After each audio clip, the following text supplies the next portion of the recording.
नमस्ते। आदाब। खुशामदीद। कभी सोचा नहीं था मैंने कि आज मैं यहाँ बैठकर अपने ही बचपन के दोस्त का इंटरव्यू लूंगा। So joining us today is Suraj Sharma. More on that वो सूरज आपको आगे बताएंगे। सो सूरज, कैसा लग रहा है आपको? आप कैसा महसूस कर रहे हैं यहाँ आकर?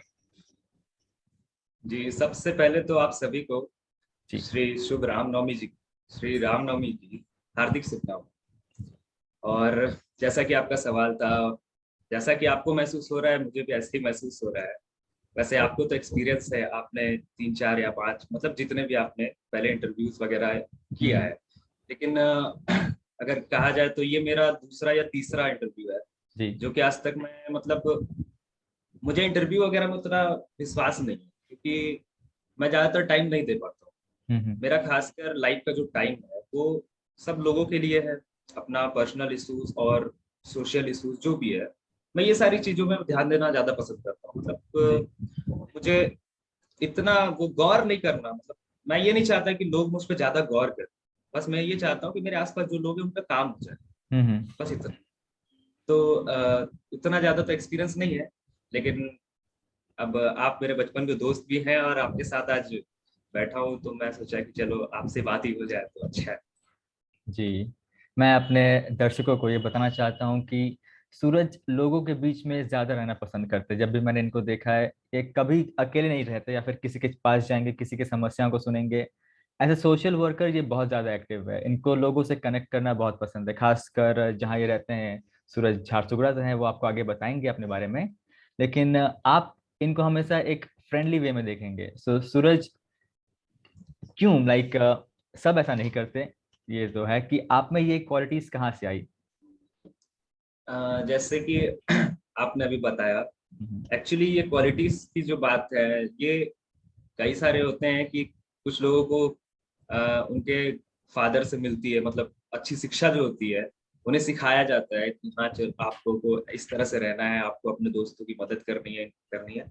तो बस मेरे भी घर का कुछ ऐसे ही सीन था, घर वालों ने सिखाया है। बचपन से ही मेरा ये इच्छा था कि मैं लोगों की मदद करूं। जी। तो मैंने जहाँ तक कि बचपन में हम टीवी वगैरह देखते थे, उसमें हम्म। भी काफी सारे शोज थे जिसमें ऐसे शोज आते थे जो वो लोग दूसरों की मदद कर रहे हैं, तो ये इच्छा अंदर से जागती थी कि हाँ मैं भी उनकी मदद करूंगा, वो भी मुझे शाबाशी देंगे, मुझे मतलब अच्छा समझेंगे और मुझे लोग जानेंगे। तो जी। बस इसीलिए मुझे मदद करने के लिए बहुत ही इच्छा होती है, मैं करता भी हूँ। जितना हो सकता है, मेरे से जितना बन पड़ता है मैं कर देता हूँ। और उससे देखिए क्या होता है कि अपने को शांति मिलती है, सुकून मिलता है। मैंने ये एक्सपीरियंस किया, पर्सनल एक्सपीरियंस से बता रहा हूँ मैं आपको हम्म। कि मैंने जब जब भी किसी की भी मदद की है, तो उस दिन मुझे नींद तो बड़ी अच्छी आई। जी। तो बस ये मेरी आदत है, अच्छा लगता है, कर दो। जी, आप बहुत अच्छा काम कर रहे हैं, वो सब बोलेंगे। मैंने खुद आपको देखा है बहुत रैली में पार्टिसिपेट करते हुए। जी सूरज में ये एक खास बात है कि ये अपनी हक की लड़ाई जरूर लड़ते हैं। बहुत लोग होते हैं कि भूल जाएंगे, अच्छा हो रहा है चलने दो, करप्शन है ठीक है हम सह लेंगे। ये आप में वो चीज मुझे दिखी नहीं। सो आप ऐसे सोसाइटी से अलग हटके क्यों चलना चाहते हैं? क्या आपने इसका कोई सोचा है कि मैं आगे बढ़कर कुछ करना चाहूंगा इस देश के लिए? क्या है आपकी सोच इस बारे में?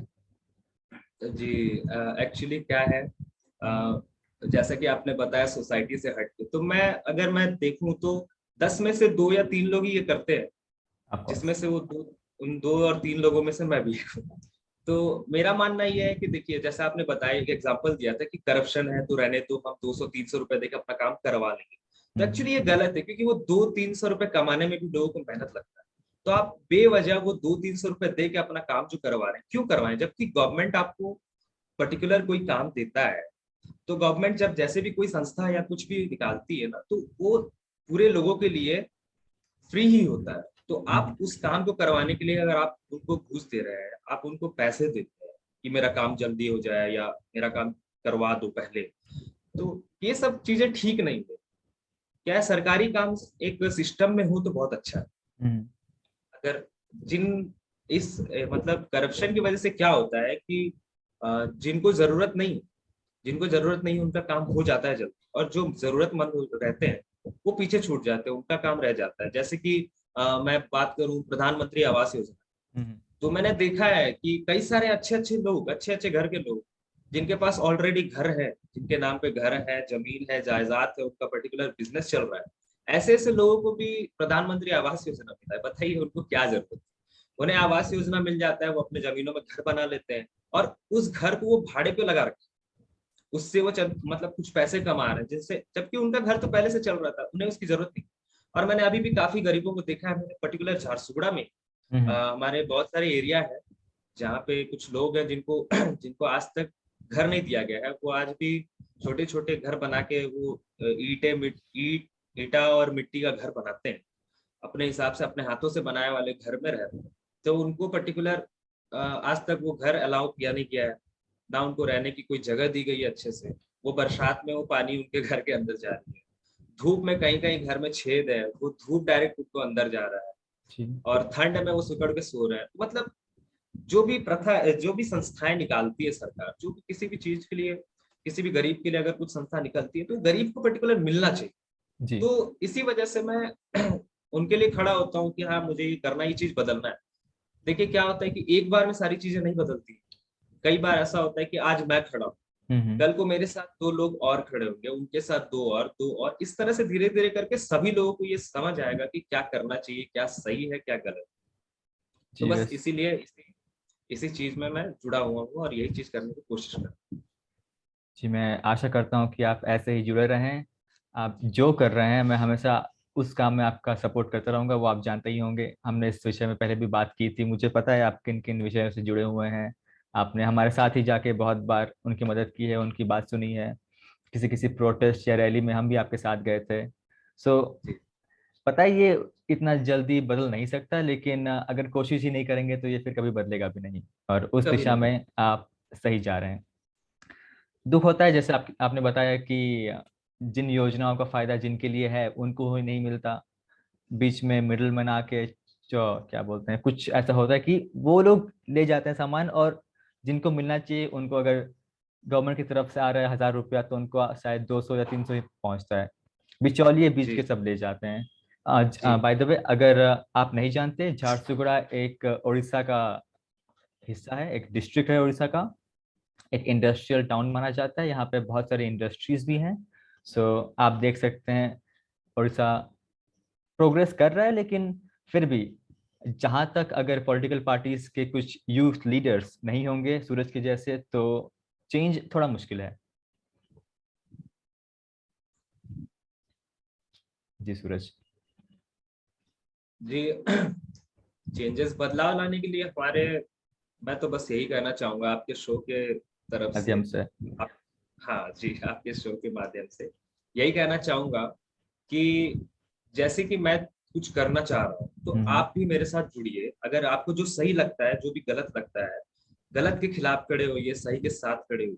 तो जैसे कि मुझे जो चीज गलत लगता है, मैं उसके खिलाफ तुरंत जाके खड़ा हो जाता हूँ। मुझे डर नहीं किसी बात की, क्योंकि मेरा घर चलाने वाला मैं ही हूँ। हम्म। तो मेरा ऐसा नहीं कि मैं किसी पे डिपेंडेंट हूँ, कि अगर मैं उसके खिलाफ जाऊंगा तो उसकी वजह से मेरे घर का खाना बंद हो जाएगा या मेरा आना जाना बंद हो जाएगा। तो इस बात का डर लेके कई लोग नहीं निकलते। जी। तो मैं बस उनसे यही कहना चाहता हूँ कि देखिए, आपका घर आप ही चलाते हैं, तो आपको किसी चीज से डरने की जरूरत नहीं है। तो आप गलत के खिलाफ खड़े होइए, हमारे साथ खड़े होइए। जितने ज्यादा लोग हमारे साथ जुड़ेंगे, उतना जल्दी हम झारसुगड़ा को आगे चल के सुधार पाएंगे। और जरूर। झारसुगड़ा में देखिए, एक समस्या के बारे में आपको बताना चाहूंगा। झारसुगड़ा में एक बड़ी समस्या है। हम्म। यहाँ पे इतनी सारी कॉलोनियां हैं, मतलब जैसे कि आपका एक एरिया होगा पुराना बस्ती हो गया, जी। और ऐसे करके मंगल बाजार वगैरह वगैरह बहुत सारी जगह है जहाँ पे ड्रेनेज की सुविधा आज तक नहीं। ये मैं हाँ। म्यूनिसिपैलिटी से रिलेटेड, अभी रिसेंटली म्यूनिसिपैलिटी इलेक्शन यहाँ पे कंप्लीट हुआ है, हम्म। तो मैं म्यूनिसिपैलिटी से ही रिलेटेड एक समस्या बता रहा हूँ, जो कि है ड्रेनेज सिस्टम। तो हमारे इलाके में ड्रेनेज सिस्टम मतलब बहुत ही खराब है। आज तक इसका सुधार नहीं किया गया है। इतने साल से यहाँ की लोकल पार्टियां जो है इस पे हम्म। राज कर रही है, लेकिन इस मामले में कोई ध्यान नहीं देता। और इसी बात को लेके हम भी प्रोटेस्ट किए थे। प्रोटेस्ट करने के बाद फिर धीरे धीरे हम लोगों को समझाने की कोशिश कर रहे थे, देखिए ऐसा है वैसा है, आप लोग सपोर्ट कीजिए, हम इसको ठीक करवाएंगे, ये करवाएंगे। लेकिन लोग, क्या होता है ना, कि लोग डर जाते हैं।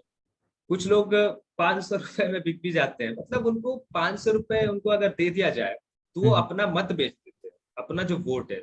तो मैं बस यही कहना चाहता हूँ कि ये जो डर है, ये लालच है, ये सब निकालो, क्योंकि वो 500 रुपये आप भी कमा सकते हैं। आप आपको जो 500 रुपये दिए जाते हैं वो पूरे 5 साल के दिए जाते हैं। अगर आप जी। ठीक से कैलकुलेट करो तो साल भर के आपको मिले 100 रुपए। उस 100 रुपए में अगर आप साल भर घर चला लोगे तो आप मुझे बताओ। तो मेरा बस यही मानना है कि डर से, लालच से अगर आप अपना मत बेच रहे हो तो आपका जो आसपास का सोसाइटी का कंडीशन है, आपकी जो समस्या है, वो समस्या हमेशा समस्या ही बन के रह जाएगी, उसका समाधान कभी नहीं। तो अगर आप उसका समाधान चाहते हैं तो आपको खुद खड़ा होना पड़ेगा, आपको सही और गलत में फर्क करना पड़ेगा। जो जी। चीज सही लगता है उसके साथ मिलके चलिए, जो गलत लगता है उसके खिलाफ खड़े हुए। तो इसी प्रकार अगर चले हम सब मिलकर, तो हम्म। फिर जाकर हमारा झारसुगुड़ा आगे चल के अच्छा एक डिस्ट्रिक्ट से, मतलब स्मार्ट सिटी भी बनने के लिए हो सकता है। तो देखते हैं आगे चल के लोग क्या करते हैं। इस सरकार की तो योजना बहुत है कि यहाँ एक स्टेडियम बनेगा, एक अच्छा बस स्टैंड बनेगा। मेट्रो सिटी तो जी यहाँ तक नहीं आ सकती है अभी, लेकिन फिर भी जब तक वोटर जागरूक नहीं होगा तब तक वो अपना वोट शायद बेचते रहेगा। क्योंकि ये जो पॉलिटिकल पार्टीज आके उनको अपनी तरफ झुकाने की कोशिश करती है, ये मुझे लगता नहीं है कि अभी हाल फिलहाल में खत्म होने वाला है। तो अगर वोटर है, जो मतदाता है, वो खुद जागरूक बन गया तो फिर उनको ये फर्क नहीं पड़ेगा 500 रुपये। जैसे आपने एक बताया था केस की, किसी को गए थे देने के लिए पैसे कुछ पॉलिटिकल पार्टीज, तो उन्होंने सीधा मना कर दिया कि हम आपके पैसे जी। नहीं लेंगे। तो हमें ऐसे वोटर्स, ऐसे देश को आगे बढ़ाने वाले युवा लोगों की बहुत जरूरत है। इस पर आपकी क्या विचारधारा है कि क्या ये पॉसिबल है? क्या करप्शन कम हुआ है कि वो चाह रहे हैं लेकिन फिर भी जनता उनको अब सपोर्ट नहीं कर रही है क्योंकि जनता उनको जान चुकी है? जैसा कि आपने कहा, तो मैं पर्टिकुलर पॉलिटिकल पार्टी का नाम तो नहीं लेना चाहूंगा, जी। लेकिन आप सभी को पता होना चाहिए, जो भी उड़ीसा से रिलेटेड है, उड़ीसा में रहते हैं, उन्हें पता होगा कि हाँ मैं किस पार्टी की बात कर रहा हूँ। तो मैं बस ये बताना चाहूंगा कि आप पिछला इलेक्शन और इस इलेक्शन दोनों को एक बार हम्म। देख लीजिए, आपको जवाब मिल जाए कि लोग धीरे धीरे समझ पा रहे हैं कि क्या सही है क्या गलत है। जी। क्योंकि पिछले पिछले इलेक्शन में उनका मत किस हिसाब से था, उनको किस हिसाब से वोट मिला था, और इस इलेक्शन में आप देख लीजिए उनको किस हिसाब से वोट मिला है।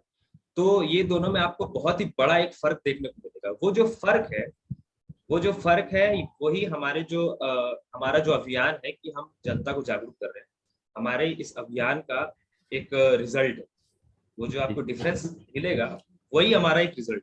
तो इसी तरह से अगर हम और मेहनत करेंगे तो हमारे साथ कुछ और लोग जुड़ेंगे, और भी जितने लोग जो है वो हमें हमें समझेंगे, और उसके बाद धीरे धीरे करके हम करप्शन और सोसाइटी से रिलेटेड जितने भी समस्याएं, जितने भी प्रॉब्लम्स हैं, इसे खत्म कर सकते जी, मुझे इस देश की लोकतंत्र सिस्टम पर, प्रणाली पर पूरा भरोसा है। ऐसा जरूर होगा, भले स्लो होगा, धीरे धीरे होगा, लेकिन ये होना ही है। जी। तो सूरज, नेक्स्ट मैं आपसे पूछना चाहता हूँ कि क्या अभी जो देश जिस दिशा में आगे बढ़ रहा है, क्या आप उससे सहमत है? ये सवाल एक दोस्त से नहीं पूछ रहा है, ये सवाल एक यंग आदमी, एक यूथ, इस देश का युवा अगले यूथ से पूछ रहा है। हैं। एज ए यूथ, आप भी जानते हैं, हम सब आजकल के जितने भी यूथ है मोस्टली सारे के सारे एजुकेटेड है। हम्म। तो आप नॉर्मली अगर आप देखें, तो आप अगर बाहर निकल के देखिए, अगर आप पैदल आप सड़क पे चल रहे हैं तो जी। आपको कई जगह सड़क अच्छी मिल जाएगी, कई हम्म। जगह आज भी सड़क बनी। और देखा जाए तो आप, मैंने देखा है खासकर कोविड के बारे में मैं आपको बताऊं, सड़क की बात तो हम बाद में करते जी। हैं, ये सारी समस्या तो रहती है। मैं कोविड की बात करता हूँ। पिछले 2 साल से कोविड है। कोविड में क्या होता है कि बहुत सारे जो देश है अपने आर्थिक स्थिति से टूट चुके हैं। जी। जैसे कि मैं अब बात कर लूँ श्रीलंका की, अभी जी। रिसेंट में ही श्रीलंका, काफी सारे, श्रीलंका हो गया, पाकिस्तान हो गया, तो इनके पास ज्यादा फंड नहीं है अपने देश को चलाने। तो कोविड में क्या हुआ कि सारे के सारे देश परेशान हो गए कि इस चीज से डील कैसे करना है। लेकिन मैं इतना बोलना चाहूंगा कि भारत में, हम्म। इंडिया में जो हमारे प्रधानमंत्री जी है, और इंडिया में जो भी गवर्नमेंट है जो पूरे इंडिया को चलाता है, मैं उस गवर्नमेंट को मैं थैंक्स कहना चाहूंगा कि उन्होंने बहुत अच्छा से मैनेजमेंट किया। जी। लेकिन अगर कुछ बातों पे ध्यान दिया जाए तो कुछ बातों में बुरा भी लगता है। बुरा ये लगता है कि भारत सरकार ने अपनी तरफ से बहुत ही कोशिश की। देश को बचाने के लिए, देश को चलाने के लिए, हम्म। संभालने के लिए। यहाँ तक कि उन्होंने फ्री अनाज, फ्री राशन भी दिया। मुफ्त में राशन बांटी गई जो लोग कमा नहीं पा रहे हैं उनके लिए। तो उनकी आर्थिक स्थिति बहुत ही ज्यादा खराब हो चुकी थी लोगों की। तो वो 2-2, 3-3, 4-4 महीने की लॉकडाउन, 6-6 महीने की लॉकडाउन, जो कम्प्लीटली लॉकडाउन थे, उस लॉकडाउन को वो झेल नहीं पाते। तो उनके घर का राशन, खाना पीना, वो सब कौन देगा? तो भारत सरकार ने इस पे बहुत ही अच्छा निर्णय लिया था। मुफ्त में राशन बांटी गई, उनका घर चला। माफ कीजिए, मैं लेकिन आपको रोक रहा हूँ। तो क्या आप ये कह रहे हैं कि भारत का रेस्पॉन्स कोरोना वायरस पर बाकी देशों से अच्छा था? क्या आप ये कह रहे हैं? हाँ, मैं ये बात जरूर कहना चाहूंगा, क्योंकि देखिए आप बाकी देशों में देखिए, हम्म। बाकी देश की आर्थिक स्थिति भारत से, मतलब कई देशों की आर्थिक स्थिति भारत से बहुत अच्छी थी, जी और कई देशों से भारत से नीचे थी। तो मैंने ये भी देखा कि जो मैनेजमेंट, कोविड में जो मैनेजमेंट होता है, तो वो भारत सरकार का बहुत ही अच्छा मैनेजमेंट था। जो कि आज तक हम किसी कर्जे में, बहुत ज्यादा कर्जे में नहीं डूबे। मतलब हमारे भारत में कुछ इस तरह की स्थिति अभी तक तो क्रिएट नहीं हुई है कि हम लोग डूब चुके हैं, या हम लोग बहुत ही ज्यादा कर्जे में हैं, हमें किसी से छूटना है, कोई कर्जा चुकाना है। इतना ज्यादा परेशानी तो भारत में नहीं। बस जी। कुछ चीजें महंगी हुई हैं जिससे नॉर्मल लोगों को परेशानी हो रही है। तो इस सभी बातों को तो हम समझ पाते हैं। लेकिन जैसा कि आपने पूछा था, बाकी लोगों के मैनेजमेंट से भारत, इंडिया का मैनेजमेंट जो था, इंडिया गवर्नमेंट का बहुत ही अच्छा था। ये बात तो मैं मानता तो जब सेकेंड वेव आई थी अप्रैल के महीने में, जब लाखों लाखों लोगों को एक साथ वायरस पकड़ रहा था, उस टाइम जो केओस हुआ था देश में, इतना जो ऑक्सीजन की कमी थी, वो तो एक अच्छा रिस्पॉन्स नहीं माना जा सकता भारत सरकार का। उस टाइम बहुत इसकी आलोचना भी हुई थी, संसद में भी, पूरे देश में हो रही थी। ऊपर से foreign media, America, America, Russia, China, वहां भी हो रही थी। इतने लोगों को मास ग्रेविंग्स मिली थी। तो वो एक अच्छा रिस्पॉन्स शायद नहीं माना जा सकता। शायद कुछ कारण रहे हूँ। होंगे भारत सरकार के। तो उस पर आपको क्या कहना है? देखिए, जैसा कि आपने बताया, जैसे कि ऑक्सीजन सिलेंडर्स की कमी हो चुकी थी उस वक्त। हम्म। तो इस बात को मानने के लिए हम तैयार मैं नहीं थोड़ा थे। हिचकिचाता हूँ। इस बात को मानने के लिए मैं थोड़ा अभी भी हिचकिचाता हूँ। मैं आपको वजह दे सकता हूँ, क्योंकि जी। मैंने देखा है ऑक्सीजन सिलेंडर्स की कमी तो उतनी खास हुई नहीं थी। क्योंकि गवर्नमेंट ने जैसे ही देखा कि ऑक्सीजन सिलेंडर कम होने को है, तो गवर्नमेंट ने, दिल्ली गवर्नमेंट हो गया, मतलब सेंट्रल गवर्नमेंट ने ये ऑर्डर दिया कि आप स्टेट गवर्नमेंट वालों को, कि स्टेट गवर्नमेंट आप अपना ऑक्सीजन सिलेंडर्स की फैक्ट्री, आप ऑक्सीजन फैक्ट्री लगाएं, जिससे कि ऑक्सीजन और क्रिएट होगा, और हमें जो आगे चल के आने वाली कमी जो है वो हम्म। महसूस ना हो। इसके लिए फंडिंग भी की गई थी। जी। तो ये बात तो मैं मानने के लिए तैयार नहीं कि ऑक्सीजन सिलेंडर की कमी हुई थी, क्योंकि हमने कभी कमी देखी नहीं। क्योंकि जिस तरह से झारसुगड़ा जैसे कमी अगर हो रही थी तो हर जगह कमी होनी चाहिए थी। हम्म। लेकिन मैंने देखा है, जहां पे मैं पर्टिकुलर पर्सनली एक्सपीरियंस किया हूँ, तो झारसुगड़ा में इस तरह से कोई कमी नहीं थी, उड़ीसा में इस तरह की कोई कमी नहीं थी। और खासकर खबर आ रही थी आपकी दिल्ली से। तो जी। दिल्ली में भी कमी नहीं होनी चाहिए, क्योंकि देखिए वहां पे ना एयर बहुत ही ज्यादा पॉल्यूटेड है। तो वहां पे इतना ज्यादा पोल्यूशन में वैसे भी लोग रहते हैं। आप नॉर्मल डेज में भी देख लो तो आप जिंदा रहने के लिए बहुत ही परेशानी है वहाँ। आप जो भी सांस लेते हो काफी जहरीली है। जी। तो वहां पे ऑक्सीजन की बहुत ही ज्यादा मात्रा में जरूरत है ऑलरेडी। तो वहाँ की जो लोकल गवर्नमेंट है, जो कि स्टेट गवर्नमेंट है, उनको इस बात के लिए हमेशा से प्रिपेयर होना चाहिए। जो कि वो प्रिपरेशन नहीं कर पा रहे हैं, क्या पता वो वजह क्या है, मुझे नहीं पता। लेकिन वो खुद प्रिपेयर नहीं हो पाते। और जब लास्ट में उनको जब तकलीफ होती है, तो वो सेंट्रल गवर्नमेंट को दोषी ठहराते हैं कि देखिए सेंटर की ये गलती है, सेंटर ने हमें ये नहीं दिया, वो नहीं दिया, और ऑक्सीजन सिलेंडर की कमी हो रही है, हम क्या करें। तो इसमें जितनी रेस्पॉन्सिबिलिटी सेंट्रल गवर्नमेंट की बनती है, उतनी रेस्पॉन्सिबिलिटी स्टेट गवर्नमेंट की भी बनती है। हम्म। तो वो रेस्पॉन्सिबिलिटी स्टेट गवर्नमेंट ने नहीं दी, और इसी वजह से वो खराब हालात जो थे, बुरे हालात थे, जो हमारे काफी सारे इंडियन भाई बहन जो थे, भारतीय जनता थी, उनकी मौत हुई।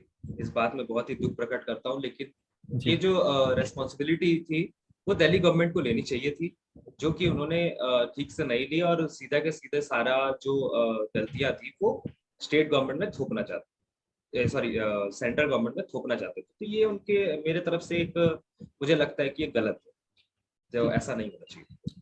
आमतौर पर ये सारी जानकारियां हमें या तो मिलती है इंटरनेट के माध्यम से या फिर न्यूज़ मीडिया के माध्यम से। जो पॉपुलर चैनल्स है जिसको पूरा देश देखता है।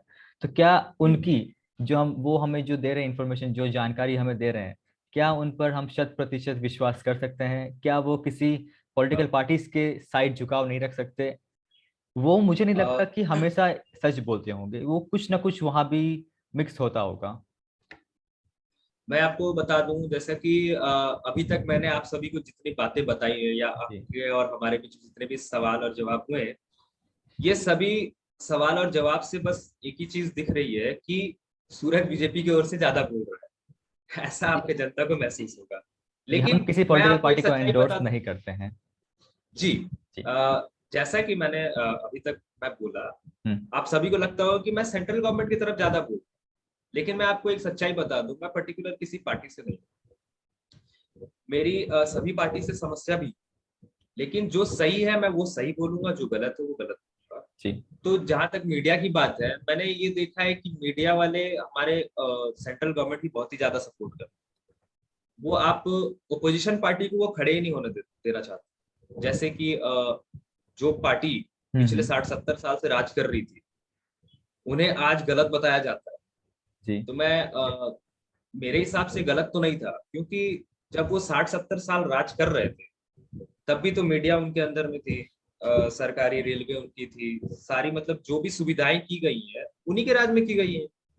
लेकिन आज आज वही मीडिया उनके बारे में बुरा भला कहती है। उनके जो मेन प्रेसिडेंट है, जो कि अभी चलाते हैं कि पॉलिटिकल पार्टी को, हम्म। उनके बारे में आप मीम्स देखते होंगे काफी सारे जी। इंस्टाग्राम पे और फेसबुक पे, जितने भी आप उनके बारे में पोस्ट देखते होंगे, मीम्स देखते होंगे काफी। मतलब ये जो माहौल है ना, बहुत ही खराब कर दिया गया है। खासकर इसमें गलती है मीडिया की और सोशल मीडिया। मैंने जैसे एक चैनल है अपना आज तक चैनल हो गया, जी। और ऐसे करके काफी सारे चैनल है। उसमें एक एंटरटेनमेंट के लिए एक एडवर्टाइज आता है। उस एडवर्टाइज में आप क्या करते हैं, उसमें क्या होता है कि एक कार्टून्स। कार्टून या। कार्टून क्रिएट करते हैं पॉलिटिकल, जो अपने मंत्री लोग हैं और काफी सारे जो नेता लोग, उन सभी को लेके एक अजीब सा एक स्टोरी बनाया जाता है। और उन स्टोरी में मैंने देखा है कि एक को सही बताया जाता है, एक को गलत बताया जाता है। मतलब वो स्टोरी ही कुछ इस तरह है, कार्टून क्रिएट करते हैं, उसके साथ खिलवाड़ करते हैं। तो आपको मैं ये बता दूं कि आपको, अगर देश का कोई प्रधानमंत्री, अगर देश हम्म। का प्रधानमंत्री और आपके घर के जो पिता, जो आपके घर चलाते हैं, जी। इन दोनों में ज्यादा डिफरेंस नहीं। क्योंकि पिता जो है हमारा घर चलाते हैं, और प्रधानमंत्री जो देश चलाते पूरे हैं। देश को घर मानते हैं, वो देश चलाते हैं। तो इसमें ज्यादा डिफरेंस नहीं है। जिस तरह से आप इज्जत देते हैं अपने पिताजी को, उसी तरह से इज्जत देना चाहिए देश के प्रधानमंत्री को भी।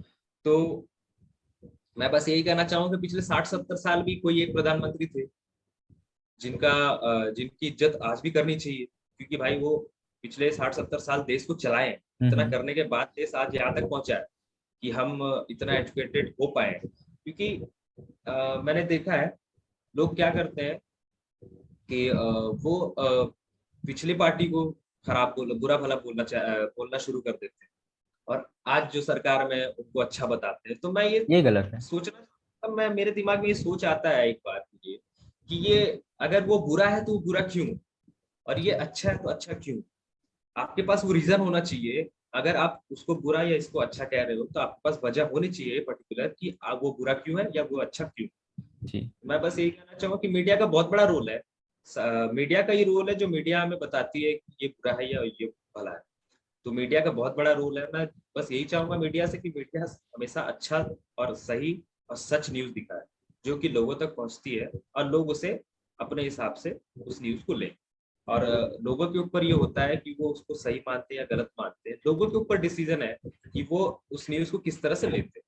जी। तो मेन अपना तो हो जाता है मीडिया, जो कि मीडिया हमें न्यूज देता है। और उसके बाद हो जाता है अपना पब्लिक, कि पब्लिक उस न्यूज को किस तरह से लेती है। देखिए, तो ये दो आजकल वैसे भी फेक न्यूज़ का ज़माना चल रहा है, बहुत ज़्यादा फेक न्यूज़ खासकर व्हाट्सएप में आते रहते हैं, फेसबुक पे आते रहते हैं।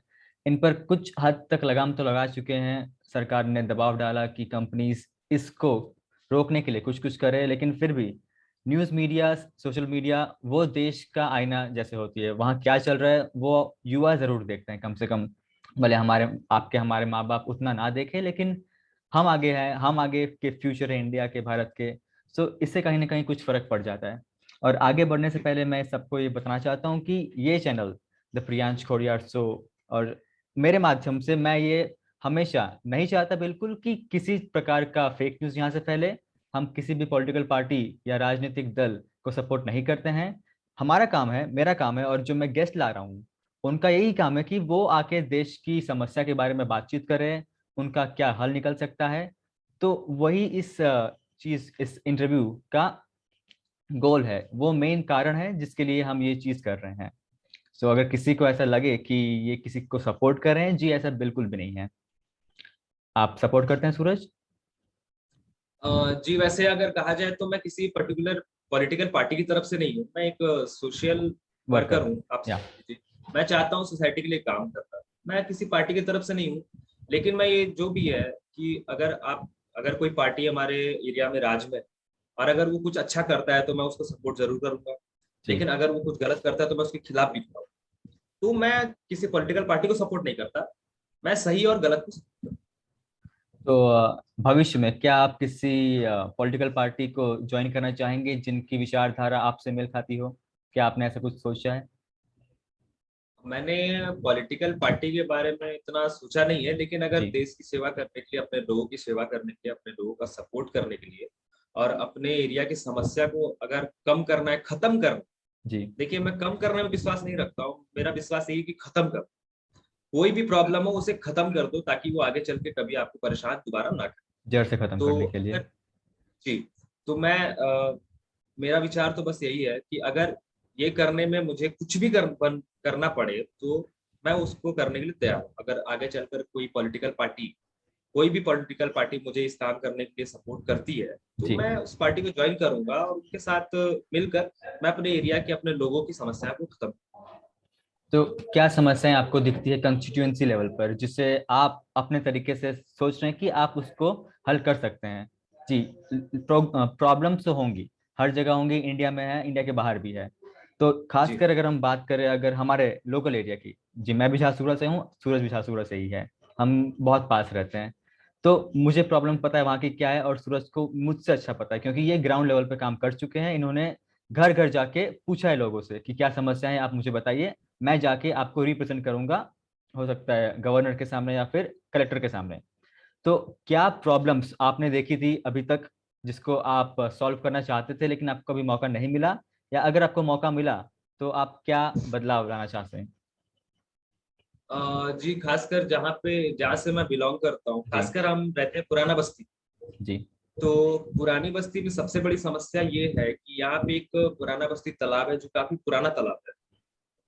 उस तालाब को साफ सफाई मतलब आज तक उसका रखा नहीं गया है, क्योंकि मैंने देखा है इस तालाब के लिए कई बार 2 से 2 बार आसपास इसके लिए फंडिंग आया है कि हाँ हम्म। इसे साफ किया जाए। लेकिन आज तक वो फंडिंग आया है और गया कहाँ है इस बात का कोई हिसाब नहीं, क्योंकि मैंने देखा है तालाब तो आज तक साफ हुआ नहीं। मैंने हाल ही में अपने तो आप फेसबुक इल्जाम आईडी लगा में रहे हैं फिर? जी तो आप इल्जाम लगा रहे हैं करंट रूलिंग पार्टी पर कि उन्होंने इस मामले पर कुछ एक्शन नहीं लिया? क्या जी आप ये कह रहे हैं? ऑब्वियसली जी। मैं यही कहना चाहता हूँ कि जो भी पार्टी रूलिंग में है उन्हें ये समस्या देखनी चाहिए, लेकिन अगर वो समस्या नहीं देख पा रहे हैं तो फिर आप पार्टी छोड़ दें। आप ये पद छोड़ दें जिस पद पे आप हैं, अगर ये आप नहीं कर पा रहे हैं तो मैं बस यही कहूंगा कि मेरी जो समस्या है वो खत्म हो जाए। आप अगर पार्टी चला रहे हैं, आप किस तरह चला रहे हैं, आप एक पर्टिकुलर आप जिस पोस्ट में है उस पोस्ट को किस तरह से निभाते हैं, हम्म। इस बात से मेरा कोई लेना देना नहीं, क्योंकि मैं एक नॉर्मल सा आदमी हूँ। तो मैं ये देखूंगा कि मेरे आसपास जो तकलीफें हैं वो तकलीफ ना हो। अगर तकलीफें ना है, नहीं है, जी। तकलीफें नहीं बचती हैं, तो इसका मतलब ये है कि आप बहुत अच्छे नेता हैं। लेकिन आप एक पोस्ट में होने के बावजूद, सालों सालों भर पोस्ट में रहने के बावजूद भी हमें अगर प्रॉब्लम्स है, हम्म। तो इसका मतलब ये है कि आप अच्छे नेता नहीं है। तो जी। मैं बस यही कहूंगा कि मेरी समस्या तो आज तक हल नहीं हुई। यहाँ के तालाब में जो काफी सारे लोग हैं जो आज तक यहाँ पे नहाते हैं, हम्म। तो वो नहाने जाते हैं, उन्हें तरह तरह की बीमारियां हो रही हैं। तो मैं बस यही कहूंगा कि इस तालाब को जितना जल्द से जल्द हो सके साफ करवाया जाए सरकार की तरफ से। गवर्नमेंट यहाँ की कुछ कर नहीं रही है, पता नहीं क्यों, मुझे पता नहीं, सही से मालूम नहीं। दूसरी समस्या ये है हमारे एरिया में, लोकल एरिया में, कि ड्रेनेज की प्रॉब्लम है। जी यहाँ जैसे पे आपने बता चुका है। आपके घर से अगर नाली निकलती है तो नाली का पानी जाके मिलता कहाँ है वो किसी को नहीं पता, लेकिन मैं आपको बता दूं नाली का पानी बरसात में सीधे जाकर तालाब में मिलता है और उसी तालाब में लोग नहा रहे हैं। तो ये बहुत बड़ी समस्या है यहाँ पे। और आगे चल के यहाँ पे एक छोटा सा शिव जी का मंदिर भी है। जी आप सामने से देखेंगे, आप शिव जी का मंदिर जाएंगे, उसमें दर्शन करेंगे सामने से, बहुत ही अच्छा, लेकिन जैसे ही आप मंदिर के पीछे लेफ्ट साइड जाते हैं तो आपको वहां पे बहुत सारा ढेरों सारा कचरा फेंका मिलेगा। वो कचरा भी नाली से आके जमा हो चुका है वहाँ पे। तो यहाँ का ड्रेनेज सिस्टम इतना खराब है कि यहाँ का पानी पासिंग नहीं है ठीक से, पानी पास कहाँ होगा। और इसी वजह से पानी क्या होता है कि रोड के ऊपर आ जाता है बरसात में, बारिश में यहाँ से चलने के लिए प्रॉब्लम। और नाली तो है ही नहीं, जैसा कि मैंने आपको बताया, तो पानी सीधे जाकर तालाब में जाता है, नाली का पानी। तो ये सारी समस्या है। तीसरी समस्या आपको नजर आएंगी अगर आप रात को निकल जाए, हम्म। तो आपका जो जो मेन मेन रोड है, जैसे पुराना बस्ती चौक से आप अंदर आते हैं या बस स्टैंड चौक से अंदर आते हैं, तो पुराना बस्ती चौक से आपको अंदर आने में आपको लाइट्स मिल जाएंगी, स्ट्रीट लाइट मिल जाएंगी कहीं ना कहीं जलती हुई। लेकिन जी बस स्टैंड से आप अंदर आते हो तो वहां पे स्ट्रीट लाइट की सुविधा ठीक से दी नहीं गई, या दी भी गई है तो जलती नहीं है। अब रात को 12-1 बजे अगर आप आते हैं तो आपको अंधेरा मिलेगा।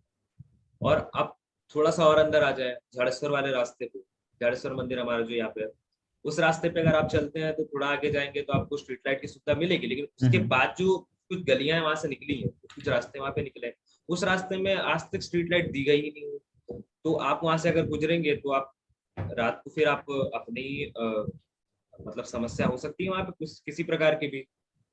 उस रास्ते में गड्ढा हुआ, आपको नजर नहीं है, आप गिर गए, आपको चोट लग गई तो आप क्या। और चौथी बात ये कि यहाँ पे छोटी छोटी गलियां हैं, रास्ते हैं। अभी जैसे कि नॉर्मल अभी एक काम चल रहा था वाटर पाइपलाइन को लेकर, जी जो गवर्नमेंट सुविधा करा रही थी हर एक घर में वाटर पाइपलाइन। तो वाटर पाइपलाइन का काम होते होते ये हुआ कि वो सड़क को गड्ढा करना चालू कर। जी तो मैंने देखा हमारे यहाँ पे एक नॉर्मल सड़क है जिसमें वो एक ही इकलौता सड़क है, कॉमन सड़क है, जिस सड़क पे से हम काफी लोग जो इस एरिया में रहते हैं वो जी उसी सड़क के थ्रू जाते हैं, काफी जाते बिजी आते हैं। रोड है। जी। तो उस रास्ते में गड्ढा करके चले गए, गड्ढा करने के बाद उसको 3-4 दिन तक देखा ही नहीं गया कि भाई ये क्या। उसके बाद हम जा रहे हैं, हम परेशान हो रहे हैं, यहाँ लोकल लोग, हम जा रहे हैं तो हमको देखने को मिल रहा है वहाँ सड़क टूटी हुई है, हमारी गाड़ियां निकल नहीं पा रही। अगर मान लीजिए वो तो हम्म। भगवान का भला है, कुछ हुआ नहीं, लेकिन आगे चल के किसी को कभी परेशानी होती तो अगर अचानक एम्बुलेंस की जरूरत होती, किसी का मेडिकल कुछ केस होता, तो फिर कैसे करते। जी, ये सारी परेशानी समस्या तो होती बहुत थी क्योंकि ये जो आपने बताया ड्रिलिंग हो रही थी रोड्स में, वो हमारे घर के सामने भी हुई थी। तो हमने है। देखा जी बहुत हफ्ते तक उसको कुछ देखा नहीं गया, वो ऐसे ही पड़ा हुआ था। उसके बाद जाकर जी सरकारी कर्मचारी आए, फिर वहां पे उन्होंने पाइप बिठाया। उसके बाद भी जी जो ऊपर रोड बना वो भी समतल नहीं है, वो भी ऐसे ही उन्होंने आधा काम छोड़ के चले गए। तो जी समस्याएं तो है। अगर कोई सुन रहा है जो अगर हमारे कॉन्स्टिट्यूंसी से बिलोंग करता है, तो मैं चाहता हूं कि आप आवाज उठाएं। हम तो आवाज उठा ही रहे हैं हमारे माध्यम से जितना हमसे बन सकता है। आप भी ट्राई कीजिए कि ये समस्या दूर हो, या फिर कम से कम कुछ किया जाए इसको इन्हें हल करने के लिए। तो बहुत हुई समस्याओं की बातें। समस्या तो रहेंगी, इस पे तो कोई शक नहीं है। हर जगह समस्या है, सिर्फ हमारे कॉन्स्टिट्यूंसी नहीं है। भारत में बहुत सारी कॉन्स्टिट्यूंसी है, वहाँ पे बहुत सारे सूरज होंगे जो इन समस्याओं के लिए लड़ रहे होंगे। चलते हैं देश की ओर। तो आप अभी देश में क्या माहौल देख रहे हैं? जैसे कि मैंने देखा बहुत सारे युवा नेता आजकल पॉलिटिकल पार्टी ज्वाइन कर रहे हैं। पहले ऐसा केस नहीं था, पहले वो डरते थे या फिर उनको उतना एक्सपोजर नहीं मिलता था, उनको पद नहीं मिलता था। तो अभी की राजनीति में युवा जा रहे हैं, जैसे कि सूरज भी अभी देश के लिए कुछ करना चाहते हैं। वो अगर कर सकते हैं तो बाकी देश के युवा भी यही सोच रहे होंगे मेरे हिसाब से। तो आप क्या सोच रहे हैं कि युवा से आप क्या एक्सपेक्ट करते हैं आगे भारत के लिए करने के लिए? ये राजनीति 2020-22 में जो शुरुआत हुई है, उसको बोल सकते हैं कि युवा का राजनीति, युवा की ये राजनीति है। तो मेरी एक युवा से यही एक एक्सपेक्टेशन है कि युवा, देखिए आजकल के जितने भी युवा हैं जी वो ज्यादातर सब सारे के सारे एजुकेटेड है, अच्छे घर से, अच्छे लोग हैं, अच्छे घर से बिलोंग करते हैं, जिनकी जो संस्कार होते हैं अच्छे होते हैं, जिनकी पढ़ाइयाँ अच्छी होती हैं, तो उनको नॉलेज होता है कि क्या करना अच्छा होता है, क्या करना गलत होता है। तो जी यूथ से बस एक ही चीज मैं चाहता हूँ कि यूथ अगर आगे जुड़ के, आगे चल के अगर आप पॉलिटिकल पार्टी ज्वाइन करते हैं या पॉलिटिकल कोई पोस्ट में है, या आगे चल के आप इलेक्शन जीतते हैं, आपको कोई पोस्ट मिलता है, तो आप बस एक काम कीजिए आपको जो समस्या दिख रहा है सबसे पहले उस समस्या को खत्म कर दीजिए।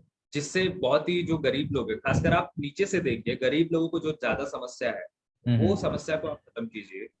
फिर आइए आप जो होते हैं अपने मिडिल क्लास को, उनकी प्रॉब्लम्स को खत्म कीजिए। उसके बाद आइए आप अपर हायर क्लास और अपर क्लास को।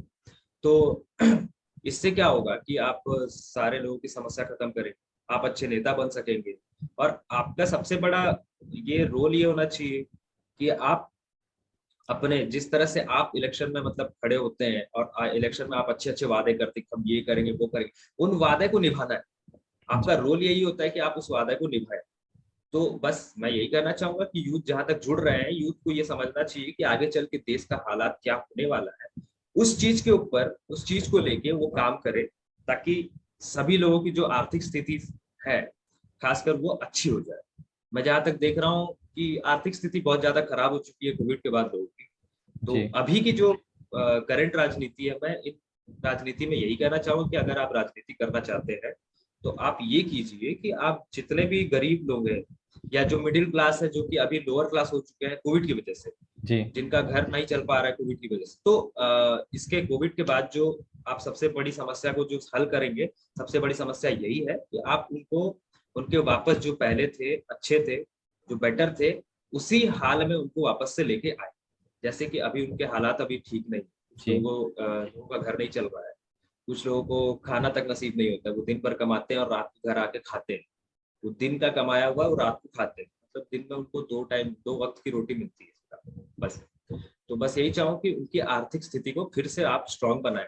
और सभी नेता जो है, जो भी पॉलिटिकल पोस्ट में है, उनसे जी बस यही एक उम्मीद है, यही एक निवेदन है कि आपको ये करना चाहिए। तब जाके आपकी जो पार्टी है वो भी स्ट्रांग होगी, और आपके लोग जो है, लोग सपोर्ट करेंगे आपको काफी ज्यादा, और आगे चल के आप भी एक अच्छे नेता बन सकते हैं। जी मैं बस यही आशा चाहता करता हूँ। हूँ कि जो हमारे नेता है वो अभी बैठ के इसी पर चर्चा कर रहे होंगे कि लोगों की समस्याओं को कैसे दूर कर सकते हैं, खासकर जो लॉकडाउन हुए, जो उनकी दुकानें बंद हुई। जी हाँ, अफेक्ट तो सबको पड़ा था, आपको भी पड़ा था, हमें भी पड़ा था, खासकर गरीबों जी को पड़ा था। और जो ये नारा लगाते हैं कि गरीबी हटाएंगे गरीबी हटाएंगे, वो नारा 70 साल से चल रहा है। तब मैं ये नहीं बोल रहा हूँ कि सरकार ने कोशिश नहीं की, जी बिल्कुल सरकार ने बहुत कोशिश की। कुछ कहीं कहीं कुछ खामियां रह गई थी, उनको अब हटाने की हटाने की बात है। क्योंकि अगर ये बोलेंगे कि नहीं किया, कुछ नहीं किया, कुछ नहीं किया, तो आपने क्या किया? आप बताइए कि आप जब पावर में थे तब आपने क्या किया? तो किसी को ऐसे ब्लेम करके, किसी पर दोष डाल के तो अभी कुछ काम नहीं हो सकता। अभी मौका है काम करने का। और एक चीज, जो घोषणा पत्र सरकारें लाती हैं हर साल, तो मैं चाहता हूं कि युवा उन घोषणा पत्रों को 5 साल बाद फिर से दिखाएं कि आपने ये वादे किए थे। आप बताइए, आपने 10 वादे किए थे, आपने उनमें से कितने पूरे किए? तो अगर उन पर खरे उतरते हैं वो, उनको अच्छे नंबर मिलते हैं, पासिंग मार्क्स, तो फिर उनको दोबारा चांस दिया जाना चाहिए। और अभी तो 21वीं सदी चल रही है, तो टेक्नोलॉजी का इस्तेमाल भी कहीं ना कहीं होना चाहिए। इस पर सरकार ज्यादा अच्छे से काम कर सकती है। यूथ टेक्नोलॉजी यूज करेंगे ही। टेक्नोलॉजी मतलब ये नहीं कि सिर्फ फेसबुक या व्हाट्सएप या फिर कुछ ऐसा चीज, बहुत कुछ किया जा सकता है, सरकार उस पर काम कर रही है। तो इस पे और ज्यादा अच्छे से काम होना चाहिए, ये मैं अपील करना चाहूंगा युवाओं से कि इसको ज्यादा आगे ले जाएं। तो युवाओं से तो ये एक है कि टेक्नोलॉजी तो यूज होगी ही, जी और जितनी ज्यादा टेक्नोलॉजी यूज होगी, मेरे ख्याल से टेक्नोलॉजी काफी अच्छी चीज भी है और कई जगह खराब भी। अच्छी इस तरह से है कि हमारे जो काम है वो जल्दी हो जाते हैं, और कई जगह जो काम नहीं हो सकते तो वो भी काम हो जाते हैं। आपको लाइन में नहीं लगना पड़ता, जी। काफी सारी चीजें घर बैठे ही आपकी हो जाती हैं। बहुत कुछ तो ऑनलाइन हो चुका है आजकल।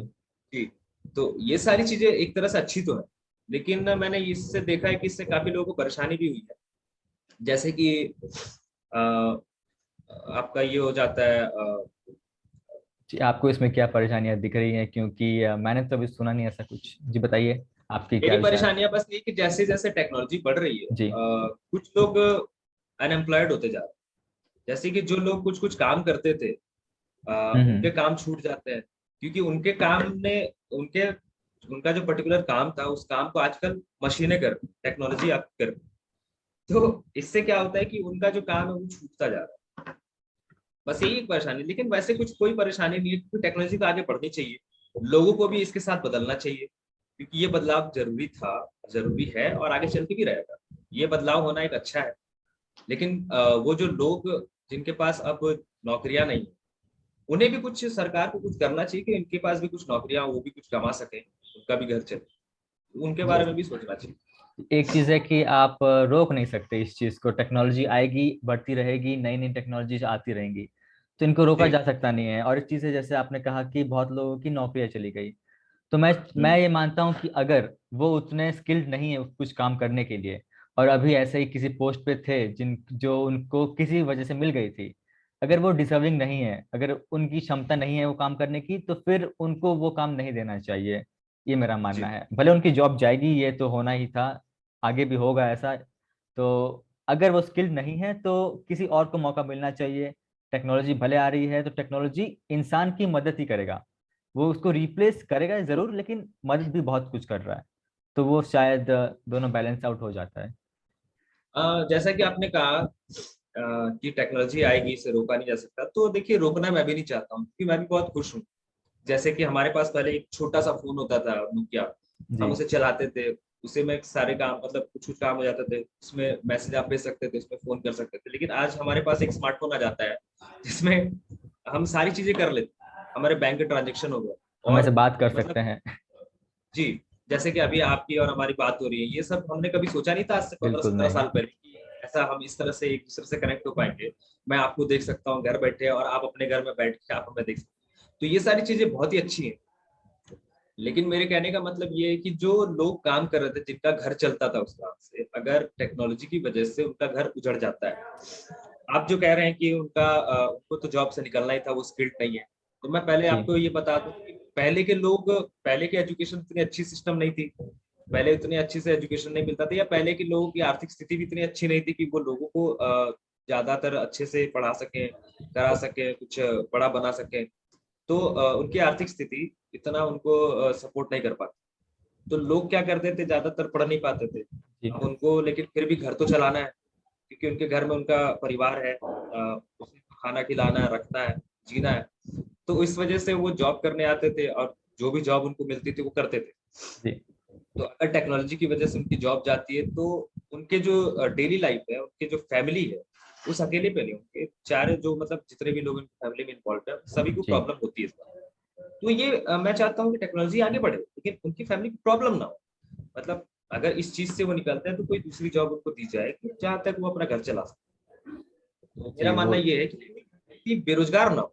जी, जी, अगर आप कम पढ़े लिखे हैं, तो ऐसा नहीं है कि आप किसी चीज के योग्य नहीं, किसी ना किसी चीज के तो योग्य है।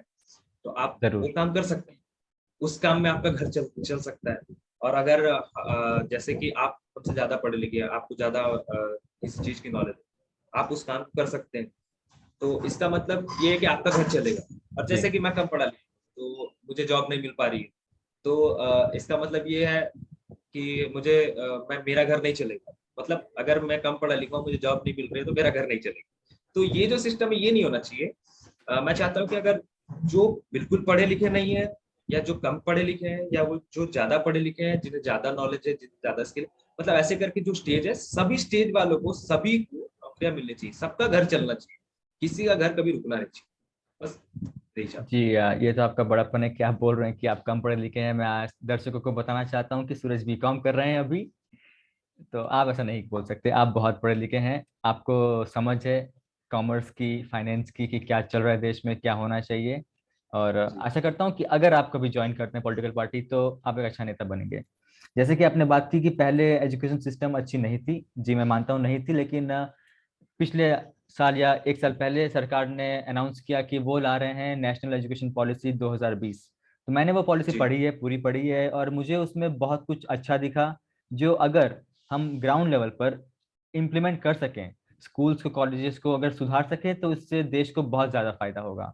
तो यही आशा है कि सरकार इस पर काम करे। और सरकार कहना तो बहुत कुछ है कि ये करेंगे, हम वो करेंगे, एक यूनिवर्सिटी बनाएंगे, डिजिटल यूनिवर्सिटी पूरे भारत के लिए। अगर ऐसा होता है तो ये देश के लिए बहुत ज़्यादा अच्छा होगा, और हम आशा करते हैं जी। कि ये हो, और हम इसका पार्ट जरूर बनेंगे अगर हमें मौका दिया गया इस पर काम करने के लिए। और एक जी चीज, सर। टेक्नोलॉजी आजकल ration card, Aadhaar card, PAN card, voter card, और यहाँ तक कि पासपोर्ट, सब कुछ ऑनलाइन बना है। मैंने खुद सब कुछ अपना ऑनलाइन बनवाया है। तो ये एक अच्छी जी। दिशा में काम हो रहा है, और आगे ये फुल ऑनलाइन हो सकता है सरकार का ऐसा मानना है कि हमें जाना ही नहीं पड़े, लंबी लंबी लाइनें लगानी ही नहीं पड़े और पूरा काम हमारा हो जाए। तो इस दिशा में टेक्नोलॉजी ने बहुत कुछ मदद की है। और खासकर ये यूपीआई सिस्टम पूरे दुनिया में भारत का सबसे बड़ा सिस्टम है ये मनी ट्रांसफर का। ना चाइना में है ना ये अमेरिका में है।